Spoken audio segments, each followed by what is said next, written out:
Hello friends, contract act के मुतालिक हमने 2 वीडियोस रिकॉर्ड कर लिए हैं। आज हमारा जो टॉपिक है कॉन्ट्रैक्ट एक्ट सब्जेक्ट्स में से वो है आफ़र के मुतालिक आज हम तफसीली बातचीत करेंगे और आगे जाकर इस लेक्चर के बाद 2 लेक्चर और होंगे और उसके बाद जब हम कोडिफाइड जो लैंग्वेज है बुक की उसमें से पढ़ेंगे तो उसमें भी कॉन्ट्रैक्ट एक्ट का सेक्शन 2 में आफ़र का सेक्शन 2 में ज़िक्र है, लेकिन इधर हम तफसील से पढ़ रहे हैं कि आफ़र है क्या। आफ़र किसी भी कॉन्ट्रैक्ट का बुनियाद होती है। कॉन्ट्रैक्ट जब भी बनता है तो सबसे पहले आफ़र होती है। आफ़र क्या होती है? जब कोई पार्टी, जब कोई बंदा अपनी विलिंगनेस शो करता है किसी काम को करने या ना करने के लिए, तो उसको आफ़र कहा जाता है। जब ए बी को कहेगा कि मैं अपनी कार सेल करना चाहता हूँ, तो ये आफ़र हो जाएगी। यानी ए ने अपनी विलिंगनेस शो की है और इस निस्बत से शो की है ताकि बी भी उसकी उस आफ़र को एक्सेप्ट कर ले, उसकी उस विलिंगनेस को असर्ट कर ले। यानी जब कोई पार्टी अपनी विलिंगनेस शो करती है किसी चीज़ को करने या ना करने के लिए, पॉजिटिव जो बात होगी यानी कोई काम करने के लिए जो ऑफ़र होगी, उसका मिसाल ये हो गया कि ए अगर बी को ऑफ़र देता है कि मैं अपनी कार सेल करना चाहता हूँ, तो ये ऑफ़र हो गई। और कोई काम ना करने की ऑफ़र कैसे होती है? इसका मिसाल ऐसे होगा कि जब ए बी को कहेगा कि तुम फ़लाँ बंदे से वो कार ख़रीद ना करो, मैं आपको इतने पैसे दूंगा। या अगर बी ए को ऑफ़र देता है कि तुम्हारे जो पैसे मेरे पास थे, अगर तुम मुझसे वो पैसे 2 साल के लिए नहीं लोगे, तो मैं आपको इतनी रकम 50,000 या 1 लाख ज़्यादा दे दूंगा। यानी ये जो ऑफ़र है ये कोई काम ना करने के लिए है। बी ए को कह रहा है कि तुम्हारे जो पैसे मेरे पास हैं वो अभी तुम मुझसे ना लो, तो मैं 2 साल के बाद तुम्हें 1 लाख ज़्यादा दे दूंगा। यानी इधर बी ए को ऑफ़र दे रहा है किस चीज़ के लिए? बी से पैसा न लेने के लिए। तो ऑफ़र अपनी विलिंगनेस जब कोई पार्टी दिखाती है तो उसको ऑफ़र कहा जाता है। ऑफ़र क्रिएट होने के लिए लीगल ऑब्लिगेशन क्रिएट करने का इंटेंशन होना ज़रूरी है। अगर ए बी को ऑफ़र देता है और अगर वो कॉन्ट्रैक्ट बनेगा तो वो लीगल एक कॉन्ट्रैक्ट बनेगा और लीगल इन्फोर्सबिलिटी उसमें होगी। अगर ये बात ऑफ़र में है यानी पार्टीज़ का इंटेंशन है लीगल ऑब्लिगेशन क्रिएट करने का, तो वो ऑफ़र बनेगी, नहीं तो वो सोशल एग्रीमेंट बन जाएगी। इसकी बहुत सी मिसालें हमने पिछले लेक्चर्स में भी दी हैं कि सोशल एग्रीमेंट जनरल होते हैं जब ए बी को कह रहा है कि तुम अगर अपने क्लास में पोजीशन ले लेते हो तो मैं तुम्हें इतनी रकम दूंगा। ये जस्ट एक सोशल एग्रीमेंट है। अगर ए उस पर अमल नहीं करता तो बी कोर्ट में नहीं जा सकता। लेकिन कॉन्ट्रैक्ट एक्ट में जब ऑफ़र होती है तो उस ऑफ़र में लीगल ऑब्लिगेशन का क्रिएट होना एक ज़रूरी अमल होता है। तीसरी बात जो ऑफ़र के मुतालिक है वो है कि ऑफ़र एक्सप्रेस्ड भी होती है और इम्प्लाइड भी होती है। एक्सप्रेस मतलब बाय वर्ड्स जो होती है वो रिटन में भी हो सकती है तो ओरल भी हो सकती है। और इम्प्लाइड का मतलब है जो कंडक्ट से जिस चीज़ का पता चलता हो। यानी अगर ए किसी होटल में जाता है और वहाँ से चाय पीता है तो ए ने कोई एक्सप्रेसली आर्डर नहीं दिया, बाय वर्ड्स ए ने कोई बात नहीं कही, लेकिन उसकी कंडक्ट से पता चलता है कि जाहिर सी बात है अगर वो होटल पे जाके चाय पीता है या खाना खाता है तो उसको उसकी पेमेंट तो देनी होगी। यानी ये एक इम्प्लाइड ऑफ़र है। और उसके बाद चौथी बात ऑफ़र के मुतालिक ये है कि ऑफ़र में सर्टेनिटी का होना ज़रूरी है। यानी जब एक पार्टी दूसरी पार्टी को ऑफ़र दे रही है, अपनी विलिंगनेस शो कर रही है, तो उसमें क्लियरिटी का होना ज़रूरी है। ऐसा नहीं कि ए बी को कह रहा है कि मैं आपको अपनी कार सेल करूंगा या नहीं करूंगा। अगर ऐसा हुआ तो मैं सेल करूंगा, अगर मुझे रकम की ज़रूरत नहीं पड़ी तो मैं सेल नहीं करूंगा। इस किस्म की कोई ऑफ़र नहीं हो सकती। या ए बी को कह रहा है कि मैं तुझे या अपनी मेहरान कार सेल करूंगा या अपनी करोला कार सेल करूंगा, तो इस ऑफ़र में सर्टेनिटी नहीं है। ऑफ़र क्रिएट होने के लिए ऑफ़र में सर्टेनिटी का होना और क्लियरिटी का होना बहुत ज़रूरी है। और उसके बाद अहम बात यह है कि ऑफ़र के क्रिएट होने के लिए कम्युनिकेशन का होना ज़रूरी है। अगर ए अपनी बात बी तक नहीं पहुंचाता तो कम्युनिकेशन नहीं होगी। ऑफ़र के क्रिएट होने के लिए कम्युनिकेशन का होना ज़रूरी है, और अगर कम्युनिकेशन नहीं हुई है तो ऑफ़र क्रिएट नहीं होगी। इसका एक केस ला हुआ था कि एक बंदा था, उसका नेफ्यू गुम हो गया और उसके सर्वेंट ने जाकर उसको ढूंढा, और जब वो सर्वेंट उस अपने मास्टर के नेफ्यू को ढूंढने के लिए गया तो पीछे से मास्टर ने ऐलान कर दिया कि जो भी मेरे नेफ्यू को ढूंढ के लाएगा मैं उसको इतनी रकम दूंगा, इतना इनाम दूंगा। उसको यानी मास्टर के सर्वेंट को इस ऐलान का पता नहीं था। वो अपने मास्टर के नेफ्यू को ढूंढ के लाया, लेकिन अब वो ये रकम क्लेम नहीं कर सकता।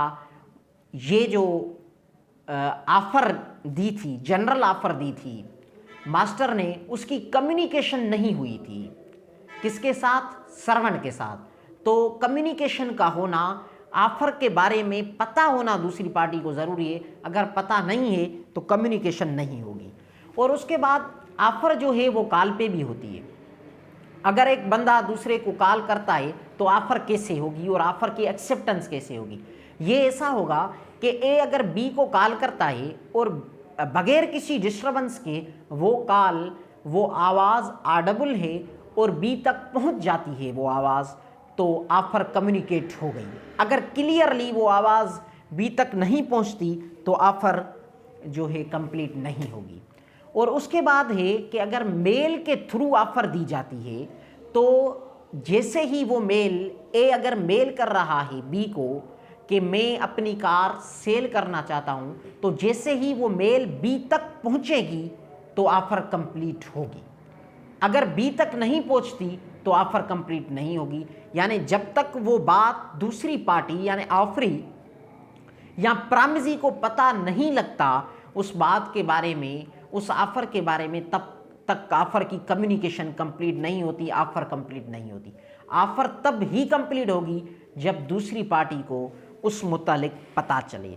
और उसके बाद है कि प्लेस ऑफ कॉन्ट्रैक्ट फिर कौन सी बनेगी? जिस जगह से ऑफ़र को एक्सेप्ट किया जाएगा वहीं उस जगह को ही प्लेस ऑफ कॉन्ट्रैक्ट कहा जाएगा। अगर कराची से ए बी को मेल कर रहा है कि मैं अपनी कार सेल कर रहा हूं और बी हैदराबाद से उस ऑफ़र को एक्सेप्ट कर रहा है, तो प्लेस ऑफ कॉन्ट्रैक्ट हैदराबाद होगी, क्योंकि ऑफ़र की एक्सेप्टेंस हैदराबाद से हो रही है। यानी वो जगह जिस जगह से ऑफ़र को एक्सेप्ट किया जाता है उस जगह को प्लेस ऑफ कॉन्ट्रैक्ट कहा जाता है। और ऑफ़र के मुतालिक दूसरी अहम बात यह है कि ऑफ़र कब रिवोक किया जाता है।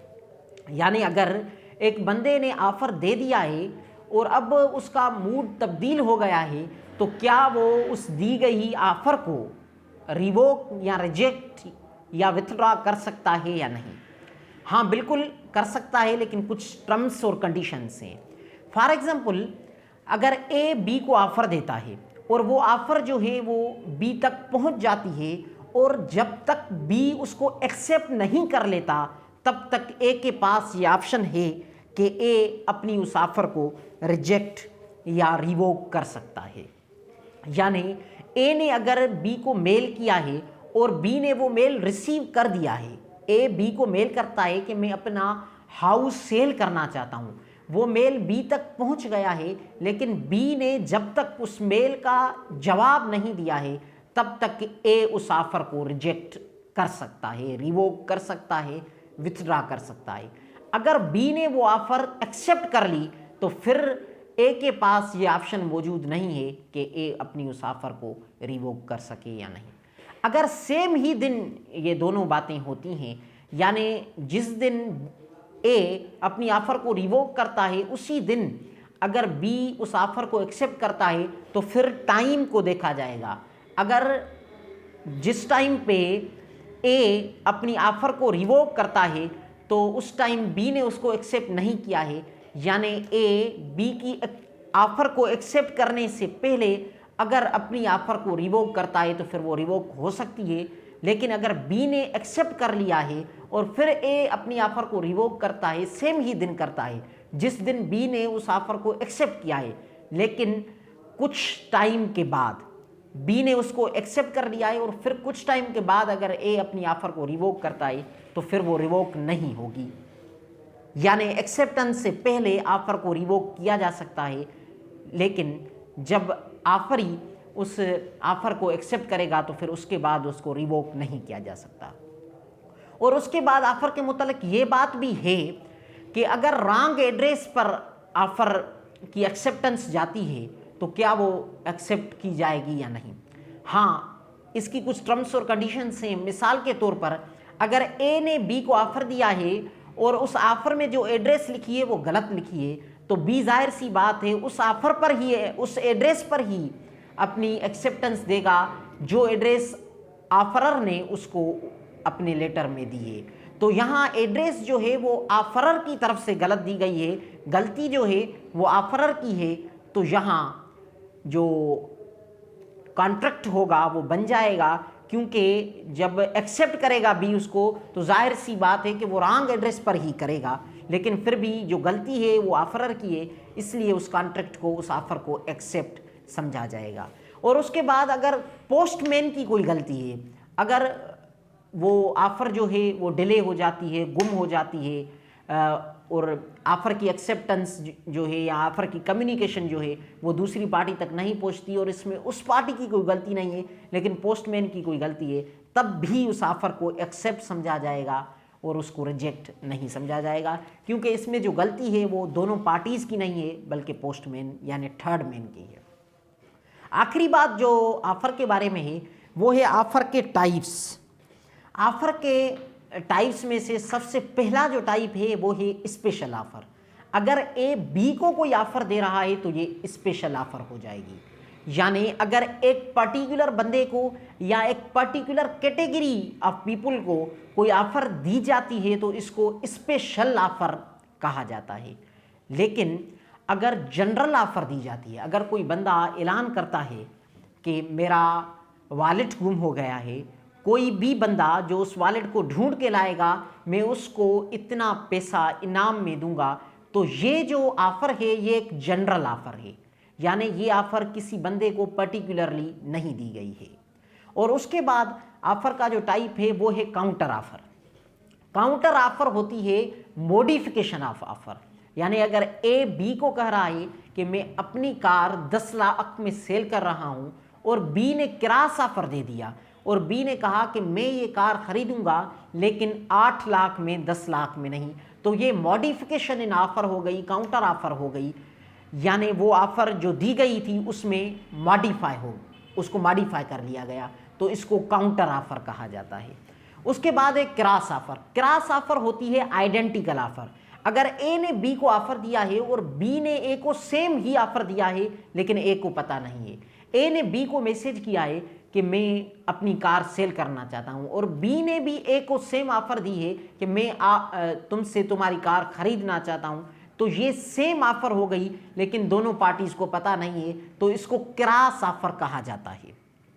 کراس آفر میں پھر آفرر کون ہوگا؟ آفرر وہ ہوگا جس کی آفر کو پہلے ایکسیپٹ کیا گیا ہے، یعنی اے نے بی کو آفر دی اور سیم آفر بی نے اے کو دے دی۔ بی اگر پہلے ایکسیپٹ کرتا ہے اے کی آفر کو تو اے کو آفرر سمجھا جائے گا اور بی کو آفرر سمجھا جائے گا۔ اس کے بعد جو چوتھا ٹائپ ہے آفر کا وہ ہے اسٹینڈنگ آفر۔ اسٹینڈنگ آفر ایسی آفر کو کہا جاتا ہے جو آفر ایک دفعہ دی جاتی ہے لیکن اس کا جو اثر ہے وہ بار بار رہتا ہے۔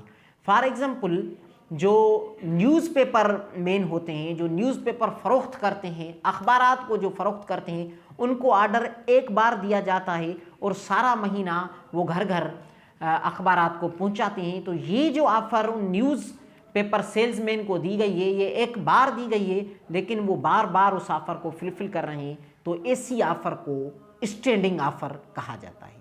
اور لاسٹ میں ایک اور کانسیپٹ بھی ہے آفر کے متعلق، وہ ہے انویٹیشن ٹو آفر۔ ایک ہوتی ہے آفر، دوسری ہوتی ہے انویٹیشن ٹو آفر، یعنی وہ آفر نہیں ہوتی ہے، اس میں انوائٹ کیا جاتا ہے کہ آپ آئیں اور ہمیں آفر دیں۔ ہم دیکھتے ہیں بہت سی بار جب ہم شاپس پہ جاتے ہیں وہاں پر بہت ساری چیزوں کی پرائزز لکھی ہوتی ہیں. اگر کوئی بندہ وہاں جاتا ہے اور اس پرائز کو دیکھ کر کاؤنٹر پر جاتا ہے اور اس کو کہتا ہے کہ مجھے یہ چیز جو ہے یہ خریدنی ہے اور اتفاق سے وہ چیز وہیں موجود نہیں ہے, وہ بک گئی ہے, تو وہ کلیم نہیں کر سکتا کہ آپ نے مجھے آفر دیا ہے, آپ نے یہاں لکھ لیا ہے کہ ہمارے پاس یہ چیز موجود ہے تو آپ نے مجھے جنرل آفر دے دیا, اب میں جب یہ خریدنا چاہتا ہوں تو آپ وتھڈرا کر رہے ہیں تو میں یہ کلیم کر رہا ہوں, میں سوٹ فائل کر رہا ہوں. ایسا نہیں ہو سکتا کیونکہ یہ جنرل آفر نہیں ہے, یہ انویٹیشن ٹو آفر ہے. جب ایڈورٹائزمنٹ ہوتی ہے اخبارات میں بہت سارے اشتہارات جو ہوتے ہیں وہ جنرل آفر نہیں ہوتے, وہ انویٹیشن ٹو آفر ہے. اس لیے جنرل آفر اور انویٹیشن ٹو آفر میں فرق ہے. جنرل آفر جو ہوتی ہے اس میں آفر دیا جاتا ہے جنرلی سارے پبلک کو, لیکن انویٹیشن ٹو آفر میں ایسا ہوتا ہے کہ سارے پبلک کو کہا جاتا ہے کہ آپ آئیں اور ہمیں آفر دیں کہ کیا چیز تمہیں خریدنی ہے. تو یہ تھی ہماری بات آج آفر کے متعلق. اگلے ویڈیو میں ہم بات کریں گے ایکسیپٹنس کے متعلق.